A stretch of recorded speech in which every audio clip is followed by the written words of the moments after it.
Okay, so chapter 15, chemical equilibrium. In this chapter, we're going to study the chemical equilibrium. So first, we want to see the rate of a chemical reaction because when you have a chemical equilibrium, the rate of forward reaction and the reverse reaction are the same. So the rate of chemical reaction is a measure of how fast the reaction proceeds. It's defined as the amount of reactant that changes to product in a given period of time.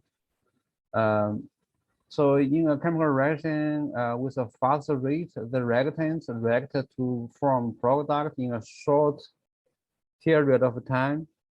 And in a reaction with a slow rate, so the reactant react to form a product over a longer period of time. Um, in general, reaction rate depend on the nature of the reactant, which means what type of reaction or reactants we have. Reactant concentrations, the higher the concentration, the higher the rate. The temperature of the reaction, the higher the temperature, the higher the rate. The catalyst, so usually we will have the catalyst to increase the rate. So why that? Why those like on the last slide, those variables or the factors affecting our rate? Because there's some theory called the collision theory of chemical reactions. In a chemical reaction, or chemical reactions occur through collisions between molecules or atoms. If the collision occurs with enough energy, that is, if the colliding molecules are moving fast enough, the reaction can proceed to form the product. And in details also like depend on the location of the collision, which related to the orientation of the reactant. If the collision occurs with insufficient energy, the reactant molecule bounce off from one another without reacting. Since gas phase molecules have a wide distribution of velocity, collision occur with a wide range of energies. High energy collision leading to products, low energy collisions do not. So high energy collision are more likely to lead to products because most chemical reactions have an activation energy. So this activation energy, this word referring to this the red arrow or this green arrow, which is the energy difference between the reactants and then this is called the transition state. So this is called the activation energy. It's kind of a mountain or a barrier between the reactant product. So in order for the reactant to be converted to the product, those atoms, the reactant and have atoms, they must climb over this barrier. So the activation energy is an energy barrier that must be overcome for the reaction to proceed. The activation energy may be the energy required to begin to break the bonds of the reactants. Catalysts increase the rate of reaction by reducing the activation energy. See here the compare of two curve. The red curve is the chemical reaction without the catalyst. The green curve is the reaction with the catalyst. So we can see with the catalyst, the energy barrier getting lowered or the activation energy is reduced, so the reaction can be faster. If molecules react with high energy collision, then the factor that influence the rate of reaction must be the same factor that influence the number of high energy collisions that occur per unit of time. So the two most important factors are the concentration of the reactant molecule and the temperature of the reaction mixture. The rate of chemical reaction generally increases with increasing concentration of the reactants. The exact relationship between increases in concentration and increases in reaction rate varies for different reactions. and is the subject of a study in chemical kinetics. For example, here is the chemical reaction, H2 plus I2 produce 2HI, and so this reaction is one of those reactions that depend on the concentration of the reactant. And you can see if low initial concentration, that means slower initial rate. If we increase the concentration of the reactant, we can see the reaction rate increases, and then we see intermediate concentration, higher concentration. So you can have this kind of comparison, or can see the relationship between the rate and the concentration. So those detailed words like the rate, initial rate, which is just referring to the rate right after you mix the reactant, and as the reaction goes on, then the rate will change. The rate will getting smaller and smaller because the concentration of the reactant getting lower and lower. So raising the temperature also make the molecule move faster. More collision occur per unit time, resulting in a faster reaction rate. A higher temperature resulting in more collision than are of that are of high energy. Since it is the high energy collision that result in products, this also produce a faster rate. So here again, we will compare the rate at different temperatures. So we have a low temperature, low rate, and intermediate temperature, intermediate rate, high temperature, fast rate. So here, those cartoons just try to show you by using this kind of image, there's a tail or shadow for those molecules. If they are moving faster, then the shadow or the tail is longer. So we can see the rate depend on that. So then what are the factors that influence the chemical reaction rate? We know the answer will be the nature of reactant, concentration, temperature, and catalyst. And also like the nature of the reactant means what kind of reactant we have, what are the state. So reaction rate generally increases with increasing reactant concentration, but not always. Some of the chemical reactions do not depend on the concentration. Rate generally increases with increasing temperature. Catalyst increase reaction rate. A reaction that can proceed in both the forward and reverse direction is a reversible reaction. So technically, every chemical reaction is reversible. In a chemical reaction, the condition in which the rate of forward reaction equals the rate of the reverse reaction is called dynamic equilibrium. But this condition is not static. If it is dynamic, which means the forward and reverse reaction are still occurring, but at the same rate. When dynamic equilibrium is reached, the concentrations of reactants and products no longer change. Even though the chemical reaction, the forward reaction, the backward reaction is still going on, but the concentration are not changing. The reactants and products are being depleted at the same rate at which they are being formed.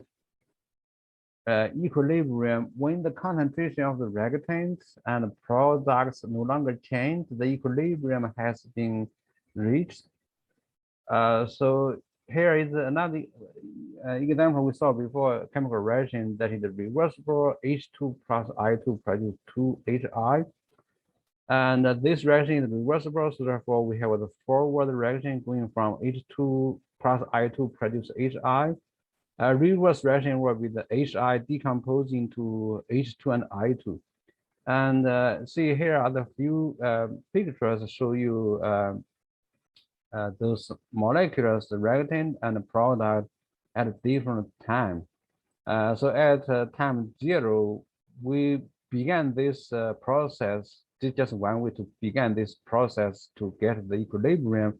In this example, is we only have the H2 and I2 of the reactant on the left. You can see in this picture.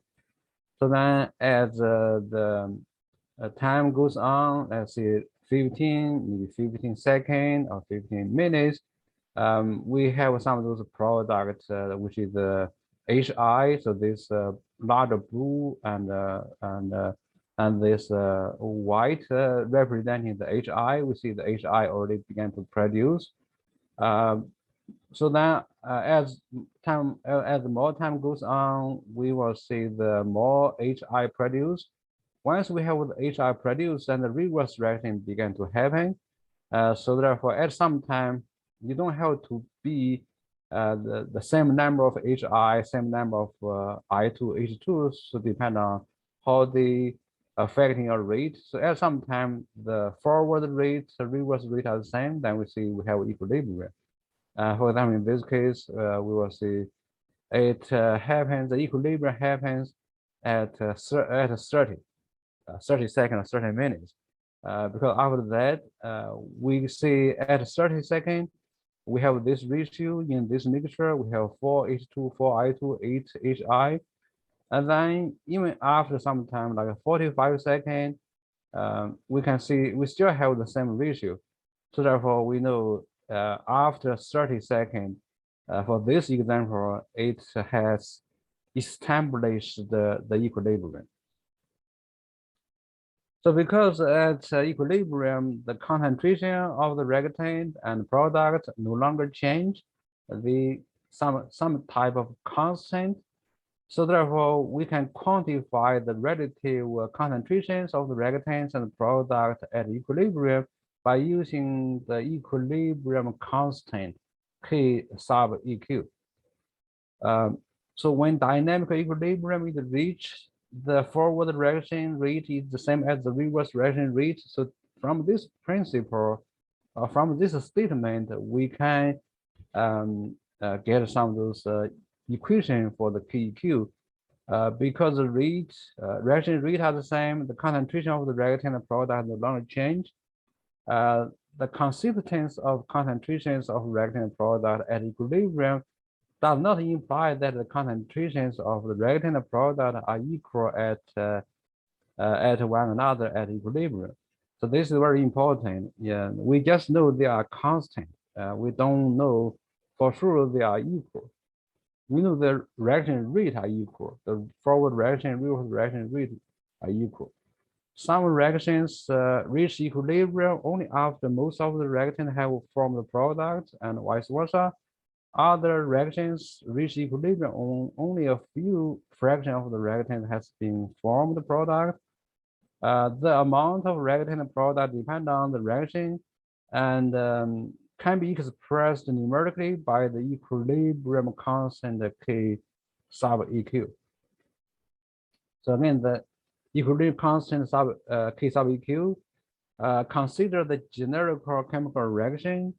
So this is generical, we just use A, B, C, D to represent some of those substances in the chemical reaction, using the lowercase a, b, c, d to represent their coefficient. So in this equation, A and B are reactant, C and D are products, then lower A, B, C, D are the respective stoichiometric coefficient in the chemical equation. The equilibrium constant for the reaction is defined as the ratio at equilibrium of the concentrations of the product raised to their stoichiometric coefficient divided by the concentration of the reactant raised to their stoichiometric coefficient, which means mathematically, you see, you use the concentration of the product, then use their coefficient as the exponent, you multiply all the concentration for the product, then divided by all the similar way using the concentration of the reactant and their coefficient as the exponent, then multiply all those for the reactant, you have this ratio. This ratio will be the KEQ. So in details, shall we put everyone in the equation into this equation for KEQ? Well, in details depend on the state for those product and reactant like A, B, C, D. What are their state? The common state is solid, liquid, gas, and aqueous. So later on, we'll say we only put those substances that is in the gaseous state or in the aqueous state in this equation. Okay, so here is one example. We have a exactly particular example of chemical equilibrium, which has this N2O5 in gas, or two of that, because this equation needs to be balanced, and decompose into four of those NO2 in gas and then O2 in gas. This don't have number, that means this is one. So therefore, we were just using what we talk about. We see these are the two products. This is reactant. So we put the product on the top using coefficient as exponent, and we have all the three here because they are all in gas state. So notice that the coefficient in the balanced chemical equation become the exponent. Okay, so here the highlight, the red two is from the coefficient become the exponent, and this 4 is the coefficient become the exponent for this NO2. So that's how you write the chemical equilibrium constant equations. Only include the reactant and product in G means gas or AQ state in the equation for the KEQ. So again, here all the three substances they are all in gas, so therefore we including all the three here in the equation for the KEQ. If they are in the AQ state, which means aqueous, we also included them. If they are in the liquid or solid state, we will not put them in the equation for the KEQ. Okay, so the product on the top, reactant at the bottom. So then those has more than one product or more than one reactant. So this means we multiply them. All right, so then the significance of the equilibrium constant, we can use them to do some calculations. We can also use them just tell like qualitatively what they mean. So for example, if you have a KEQ that is relatively large, what I mean by large, we usually say larger than one. So that means it favors the product. So here's one example. We have H2 plus I2 plus 2 HBr and tell you at 25 degrees Celsius, the KEQ is 1.9 times 10 to the negative 10 to the positive 19. That means this reaction hugely favors this HBr. So there will be a high concentration of product and low concentration of reactant at equilibrium. When the KEQ is small, usually we say smaller than one, even though this number is really much larger than one, and some number will be much larger than smaller than one. So here is one example. This is much smaller than one because it's 10 to the negative 31. So that means this reaction pretty much do not proceed from left to right. You will have a lot of reactant left over or at equilibrium. So there will be a high concentration of reactant and low concentration of product at equilibrium. And so as we saw before, KEQ much smaller than one, reactant are favored, product are not favored. KEQ approximately equal to one. That means neither reactant nor product are favored. Significant amount of both reactant and product are present at equilibrium. If KEQ, so the two larger than sign means much larger than. So then the product are favored, reactant are not favored. So here we examine the details, the so-called heterogeneous equilibrium. The concentration, that means we will have some of those substances in the chemical equilibrium are in different states. So therefore, the concentrations of pure solid and pure liquid are excluded from equilibrium expression, which means the equation for the K sub EQ because they are constant. So the concentration for a pure substance and a pure pure substance, pure substance in solid and in liquid. So those concentration, they do not change. So here is one example of heterogeneous equilibrium. So we have a CO2 in gas, CaO in solid, CaCO3 in solid. So we follow our usual procedure. We will see I will write the CaOS and multiply by CO2 gas on the top, and then CaCO3 at the bottom.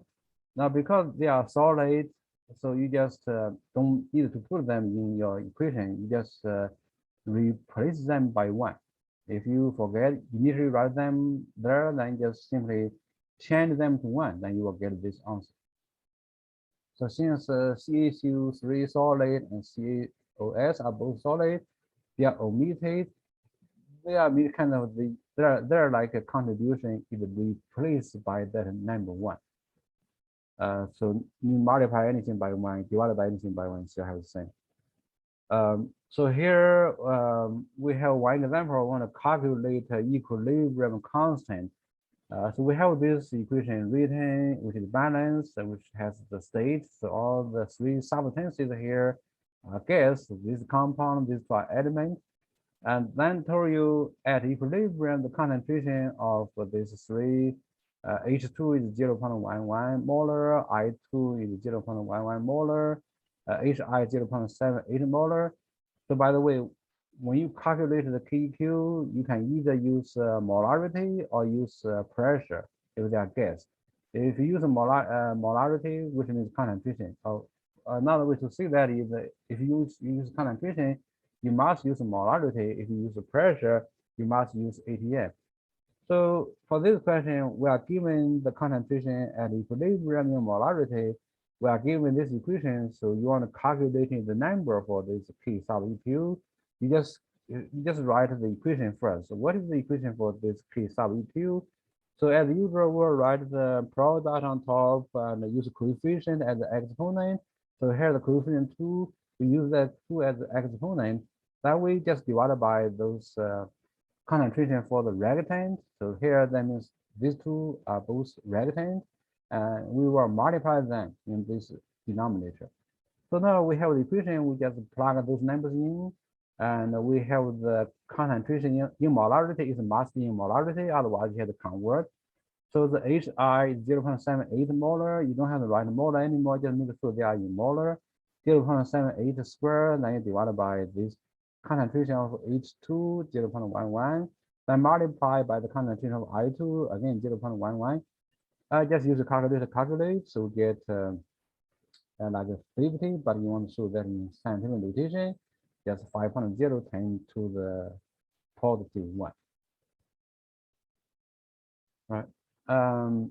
So now you can also using that equation, the KEQ, to do something else. So in this example, you are given at equilibrium the concentration of this reactant, and then the concentration of this product. Also give the K sub EQ, the number for the K sub EQ. So now ask you to calculate this other product CO2 at equilibrium. So you do just similar as in the last slide, you just first write the equation for the K sub EQ. So then you're solving this equation for what you want to calculate. You want to calculate this CO2 at equilibrium. So you multiply this over, then you divide that out. So therefore you get this equation. So then you just plug in. So you are given this KEQ 2.00, and you are given the concentration of COF2. So COF2 0.255. So put it here, the square come from the coefficient of COF2, and then you divide by this CF4 concentration at equilibrium, which is 0.118. So there are these three numbers. So use your calculator, you get 1.10, which means this 1.10 capital M, a molarity, is the concentration of CO2 at equilibrium in this setting. So we are also doing some of those qualitative analysis. see what will happen to the equilibrium if we disturb the equilibrium. And this was really long time ago summarized by the Li Xiaolai. So therefore, we have the Li Xiaolai principle, which said when a chemical system at equilibrium is disturbed, the system shift in a direction that try to minimize the disturbance.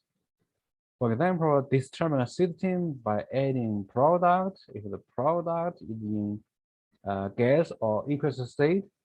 And here is the one example. We have the product reactant and both of them in gas state. So if you add in the product, you actually try to minimize this disturbance, which means try to reduce the product shifting to the left. So if you again just using this, so we are adding this NO2, which is on the right side of this equilibrium sign. If you add and this chemical equilibrium, try to minimize your disturbance. If you adding on, if those are in gas or in solution aqueous state, that will really become a disturbance. So therefore, it will shift to the left. Try to use the NO2 and so therefore, when a system at equilibrium, which means chemical equilibrium system chemical reaction, called system, when a system at equilibrium is disturbed, it changes to minimize the disturbance. So adding NO2 this disturbance, because this is the gas, cause the reaction to shift left, consuming NO2 by form N2O4. When again this is the Xiaolai principle, so we saw that before. So we see another example by adding a reactant. Let's see the same reaction. We have N2O4 and NO2. So now we see we want to add in N2O4. N2O4 is in gaseous state. So this is the disturbance. That means your reaction will shift to the right to use up the N2O4 and produce NO2. Okay, so when a system at equilibrium is disturbed, it changes to minimize the disturbance, adding N2O4 the disturbance causes reaction to shift right, consuming N2O4 by forming more NO2. Now, there are some other disturbance. So one other disturbance is the change in the volume of reaction. If the reaction has gas, and it will be a disturbance. So change the volume of a gas or a gas mixture result in change in pressure. We have to know that how that's related. So a decrease in volume causes an increase in pressure. This is Boyle's law, and an increase in volume causes a decrease in pressure. So from the ideal gas law, we know PV equals nRT. We can see that lowering the number of moles of gas resulting in a lower pressure at a constant temperature and volume. So therefore, a system can respond to a disturbance by changing the moles of gas present to relieve pressure change. And here I show you the Boyle's law. So when a volume of an equilibrium mixture decreases, the pressure increases, right? So that's kind of common sense. When you have a piston, and if you decrease the volume, then the pressure increases inside the piston. Well, obviously, we're assuming the temperature is not changing, how much gas in the piston are not changing. So that will be true. That can happen. So decrease in volume cause increase in pressure. And now we're going to use this to study this chemical equilibrium. In this chemical equilibrium, we have N2 gas plus 3 H2 gas produce 2 NH3 gas. And here the pictures. So all together, we see how much more of gas on the left and how much more of gas on the right. Why we do that? Because we're treating those gas as ideal gas. And when we think of the gas are ideal so their pressure only depend on how much we have. I mean, again, constant temperature. So therefore we don't care are they N2 or H2. We just see how much together they have. So we have 4. This 4 comes from this coefficient 3 here, plus this 1 here. So 3 plus 1 is 4. And here is 2. 2 comes from this coefficient. So we just compare how many moles by adding the gaseous coefficient on the left, on the right. So in this particular example, we compare like 4 mole of gas with 2 mole of gas, left and right. So therefore, if we decrease the volume, and so your chemical equation, chemical equilibrium, try to do something to release your disturbance. So as we analyze in this picture, we can see if we decrease the volume, the pressure increases. So then how can the chemical equilibrium reduce the pressure? It can reduce the pressure by shifting to a side that has less gas, because we saw on last slide, so the pressure kind of proportional to how much gas it has, which in our last slide showed by that variable n, or the number of moles of gas. Okay, so again, the system responds to bring the pressure back down by shifting to the right for this particular reaction, the side of reaction with the fewer moles of gas particles. And reversely or oppositely, if you increase the volume, then the pressure will decrease. When the volume of equilibrium mixture increases, the pressure decreases. We are again using this equilibrium N1 N2 gas plus 3 H2 gas produce 2 and H3 gas. So now we'll see what will happen if we increase the volume, which side it was shifting. We were counting all together how many more of gas on the left, how many more of gas on the right. We're just adding those substances in the chemical equilibrium, or adding those coefficients of the substances in chemical equilibrium which are in the gas state. So here they are all in gas state, so therefore we're just adding their coefficient 1 and 3, adding equal to 4. So here is 2. If you increase the volume, your reaction will shift to the left because the chemical equilibrium try to counter or do something against the disturbance. So if the disturbance is the decreasing pressure, the equilibrium or the chemical equation try to increase the pressure by producing more gas. So when this equilibrium shifting from right to left, it will using some gas but producing more gas. So the net change, if you shift to the left, there will be more gas. To summarize, if a chemical equilibrium is at equilibrium, the effects of volume change are as follows. Decrease the volume causes the reaction to shift in the direction that has fewer moles of gas particles, maybe right, maybe left, depending on your chemical equation. In the last example, we see the shifting to the right. So oppositely, increasing the volume causes the reaction to shift in the direction that has more moles of gas particles. Notice that if a chemical reaction has an equal number of moles of gas particles on both sides of the chemical equation, a change in volume has no effect. Or if your chemical reaction don't have any gas in the equilibrium, then it's also change the volume will not change or not shifting the equilibrium. So some of those very interesting is the chemistry and the health. How a developing fetus get oxygen from its mother.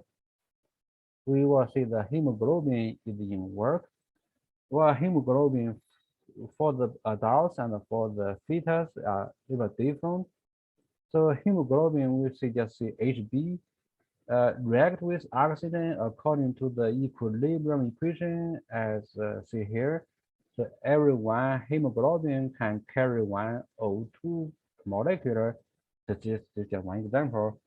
The equilibrium constant for this reaction is neither large nor small. Consequently, the reaction shifting towards the right or left depending on the concentration of the oxygen.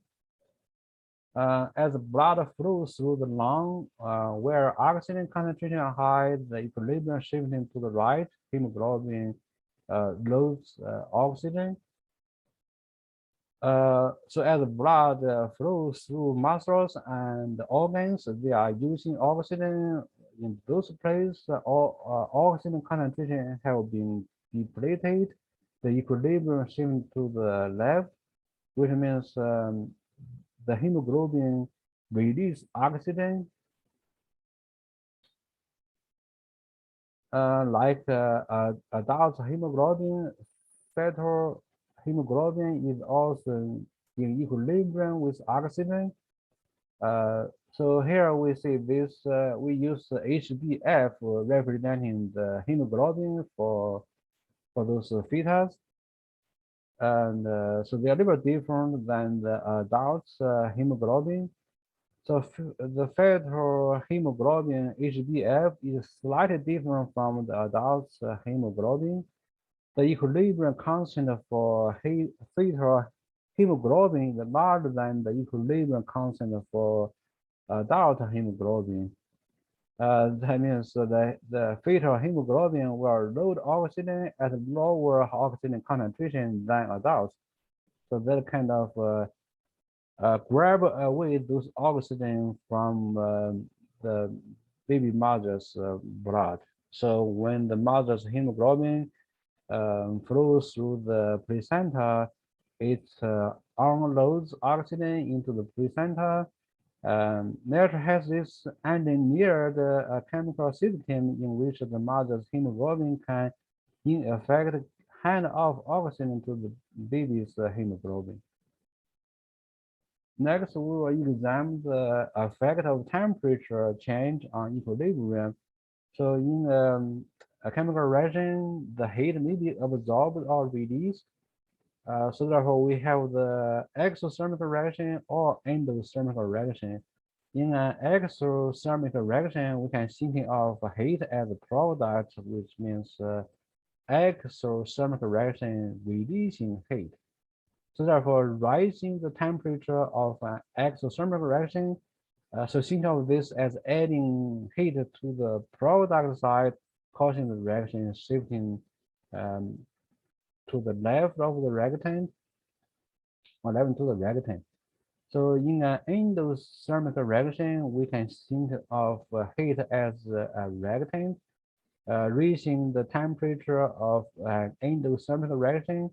Thinking of this as adding heat to the reactant side causes the reaction to shift right to the product side. So again, this is a generic equation. We use A, B, C, D. So if the reaction is exo, we will write here the heat on the right side, which means the product side. If there's one example that is the exothermic, we saw this reaction before. It's N2 H2 produce NH3, which is very useful reaction. So this reaction is exo. Then we will see this heat. We write the heat here.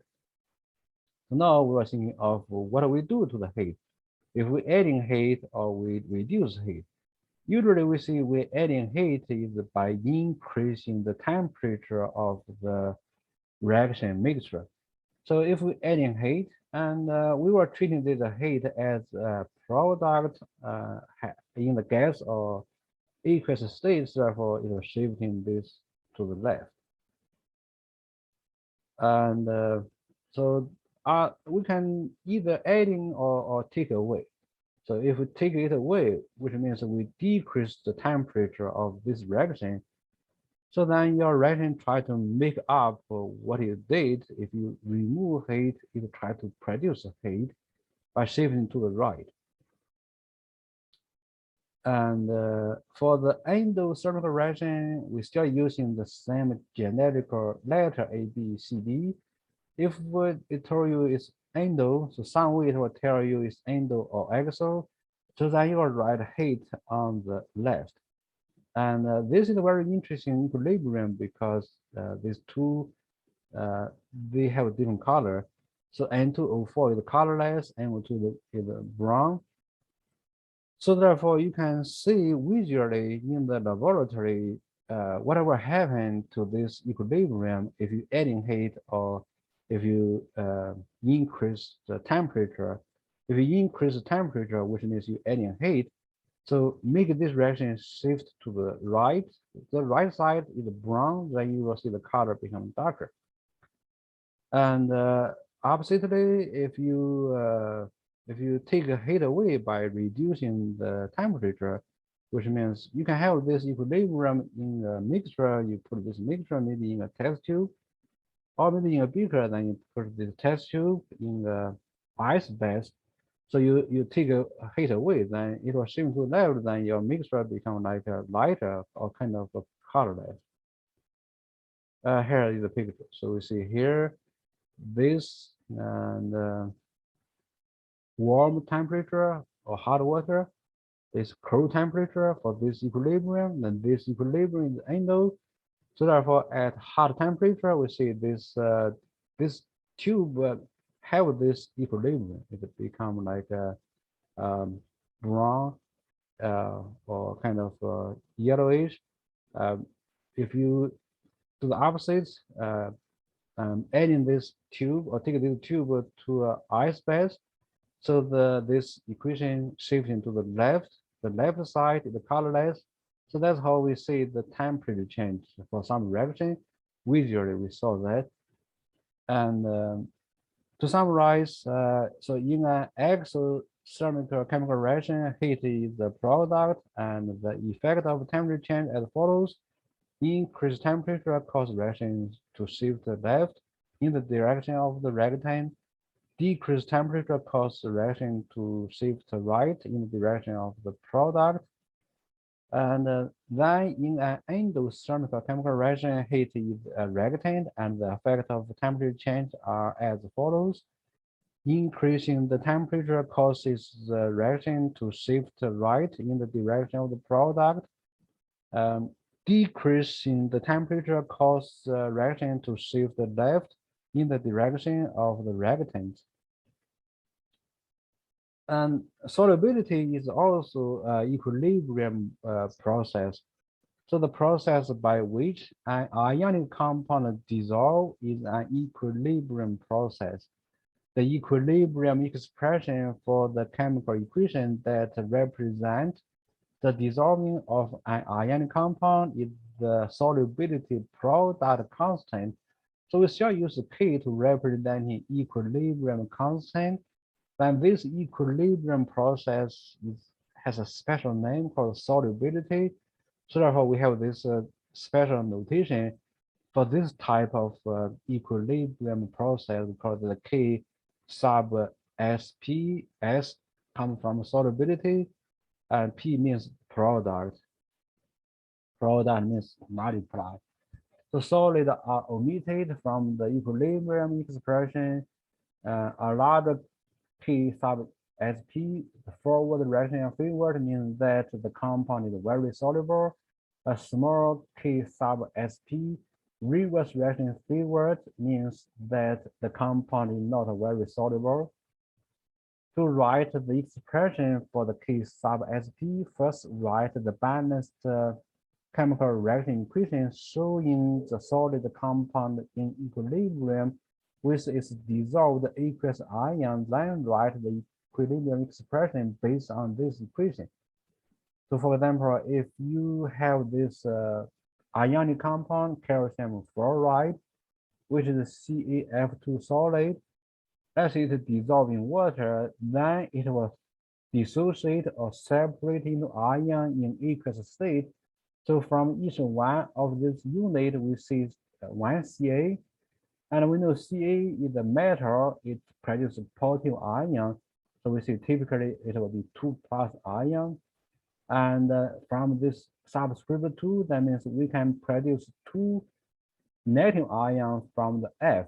And we know fluorine is non-metal is group 7A.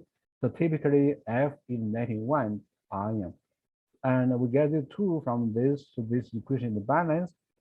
So now you have the equation, and you have the coefficient, you have the state, and then just don't write this solid in your equation for the K. So therefore, your equation for the KSP for this solubility process, it will be simply the product concentration, and then the exponent will be the coefficient. Don't forget the exponent, and the coefficient for Ca2 plus is 1. If 1, you don't have to write the exponent. Then the coefficient for F1 -2, so therefore you see this square here. Then this is the rectangle. So ideally you write that at bottom or the denominator, but because it's solid, so just replace that by 1. And so therefore we don't have the right 1 in the denominator. So that will be our final answer for the K sub SP for this example. And here just this table just show you different number for the K sub SP for different ionic compounds. You can see some of them is reasonable, not too small, like lead 2 chloride, 10 to -5. Even though still small, that means that's why we say they are insoluble. But they are different KSP. So now you can using the K sub SP from the last slide to calculate the molar solubility. What that means is you can see how much of the BeSO4 together in the concentration of molar, which is molarity, dissolve in water. So what you do, you will write this equation. So if you starting with BeSO4 solid, it will dissolve. If it dissolve, it will dissociate. So dissolve, dissociate are a different concept. So dissolve, that means it get into solvent, into water, then dissociate, it's kind of separate for the ionic compound. So we separate this into ion. We will see the Ba2 plus ion, SO4 2 negative ion. And the equation is balanced. The coefficient is 1 for everything. So now you write the equation for the KSP, right? Because you want to use the KSP to calculating molar solubility. So the KSP will be simply this. Now you will see if you define the molar solubility as dissolved BaSO4 at equilibrium, and then you will see if you dissolve S molarity of BaSO4. So we see S of this dissolve, and then we see as soon as this dissolve, or as much as this dissolve will produce same amount of Ba2 plus SO4 2 negative. So therefore, we will see the concentration at equilibrium of Ba2 plus SO4 2 negative is same as the molar solubility. So therefore, we have this information. We want to calculate the molar solubility S. So now we have this information here in this equation. So therefore, we will substitute the Ba2 plus SO4 2 negative, both of them by S. Then we use the table 15.2 to get a number for K sub SP. Okay, so again, you first just substitute Ba2 plus SO4 2 negative by the S, because from this reasoning, we see both of them are S. So S times S is S squared. But then you want to solve this equation for S, you will take the square root. So S equals the square root over K sub SP. Go to table 15.2, you see what is the KSP for the barium sulfate is 1.07 times 10 to -10. Take the square root of that. So therefore, we solve the problem. We see the solubility for barium sulfate is the molar solubility is 1.03 times 10 to the -5. So usually this referring to the room temperature, temperature about 25 degrees Celsius. Now we see the everyday chemistry, the hard water.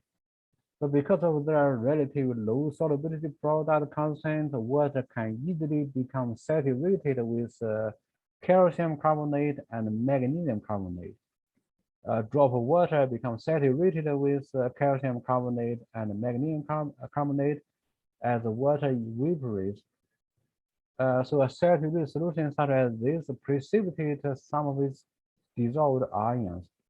And so this precipitate show up as scaly deposits on faucet, sink, and cookware, causing cars or dishes with hot water leaves a spot of calcium carbonate and magnesium carbonate as the solid precipitate out of the driving drops of water. The equilibrium constant describes how far a chemical reaction will go. The reaction rate describes how fast it will get there. So the activation energy or activation barrier for a reaction is the energy barrier that must be overcome in order for the reaction for the reactants to be converted into product. Activation energy exists for most chemical reactions because the original chemical bond must begin to break before new chemical bond begin to form, and this requires energy. Again, this picture shows you the energy diagram for a chemical reaction. So we have the vertical axis are the energy. We don't have an absolute unit, just relatively speaking. And then this horizontal axis just show you the process of the chemical reaction, which means do you have a product, do you have a reactant, or what are where is your chemical reaction? So this is starting with your reactant. We don't have a reaction yet, then we will see this much of energy for all these atoms in your reactant. If you want to converting all those reactant or those reactant into products, so we have to go through some of this chemical process to break some of those chemical bonds to produce new chemical bonds. So therefore, we will see this is like 6 atom. So somehow they have to climb over this barrier by breaking the O bond. So therefore, this two-head arrow indicate the energy difference between the energy of the reactant and this highest point here. So this is so-called activation energy. Okay, so are there any way to speed up a slow reaction, one with a higher activation energy barrier? I saw you do that before, right? So a chemical reaction, for a chemical reaction, the higher the activation energy, the fewer the number of reactant molecules that make it over the barrier, so therefore the slower the reaction rate. In general, at a given temperature, the higher the activation energy for a chemical reaction, the slower the reaction rate. Are there any way to speed up the chemical reaction? Increase the concentration of the reactant, which result in more collision per unit time. Increase temperature, which result in more collision per unit time, and also in high energy collision. So this both way can increase your rate. Now, in terms of the activation energy, you can use catalyst, which lowers the activation energy barrier, that also speed up the chemical reaction. The catalyst does not change the position of equilibrium, only how fast the equilibrium is reached. And here's the comparison for a chemical reaction with catalyst and without catalyst. So the red line is with catalyst. So you can see with catalyst, the energy barrier or the activation energy is much lower. It's only from this point here to this point here, compared to here to here. So therefore, the reaction, the same reaction with catalyst can go very, very fast, but the equilibrium position doesn't change, which means once you have the equilibrium, how much product you have, how much reactant you have. You see, with the catalyst, without the catalyst, you ending at the same place. Okay. And so enzyme in the biological system, like human beings and animals, so they are all use one use that like catalysts. Many reactants are thermally sensitive. Increase in temperature often destroys them.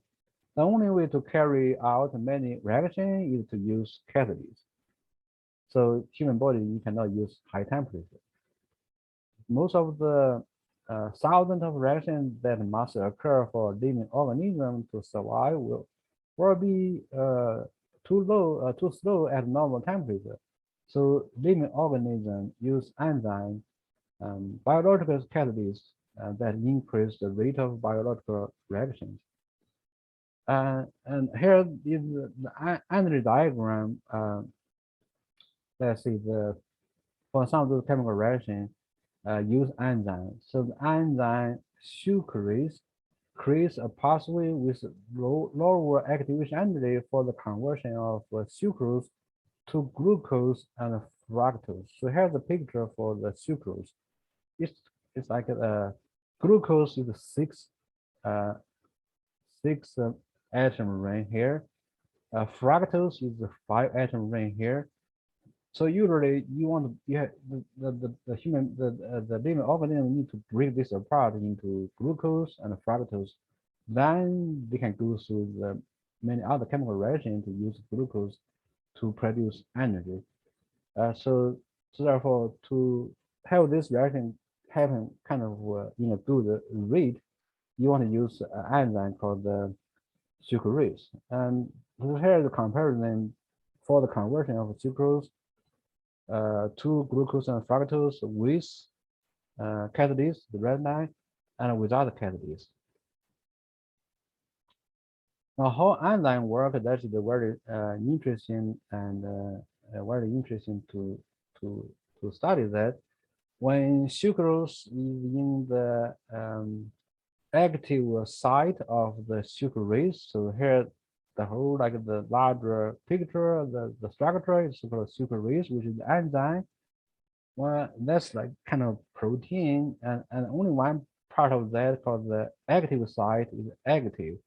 So it's kind of you have that model, you have the sucrose fit in, but try to imagine this structure is not rigid. You can kind of always like vibrate, a kind of a dough, change the shape, and always when the sucrose come in, it will change into that shape and fit in.